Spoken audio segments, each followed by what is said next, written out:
కాశీలో నువ్వు పుట్టినావయ్యా, జన్మభూమికి వన్నె తెచ్చినావయ్యా.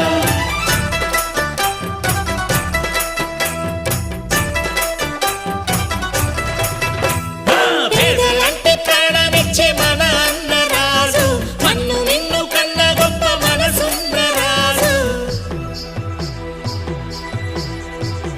తననన తననన తననన తననన